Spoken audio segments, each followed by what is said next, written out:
మనం ఎక్కడి నుంచి ఎక్కడ పిలబడ్డామో తెలుసా? మనమంట కట్టిక చీకటి ఊబిలో ఉన్నామంట. ఏంటి ఆ కట్టిక చీకటి ఊబి అంటే? పాపం అనే ఊబి, శాపం అనే ఊబి, అతిక్రమాలనే ఊబి, దేవునికి వ్యతిరేకంగా జీవిస్తూ నలిగిపోతున్నటువంటి ఊబిలో మనం ఉంటేనంట దేవుడు మనల్ని పిలుచుకున్నాడు. ఎలా పిలుచుకున్నాడు అని అంటే, మీరు చీకటిలో నుండి ఆశ్చర్యకరమైన వెలుగు అంటే, అది సూపర్ న్యాచురల్ లైట్ అంటే. ఆశ్చర్యకరమైన వెలుగు ఎక్కడ వచ్చింది చెప్పండి? లైట్ ఉంది కాబట్టి లైట్ పడుతుంది. ఆ లైట్ లేకుండా ఒక వెలుగు వచ్చింది అనుకోండి, సూర్యుడు కనిపించట్లేదు. సూర్యుడి కంటే శక్తివంతమైన వెలుగు మన మీద ప్రకాశిస్తుంది అనుకోండి, ఏమనిపిస్తుంది?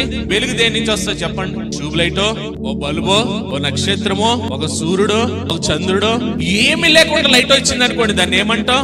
లైట్ ఎక్కడ వచ్చిందో తెలుసా?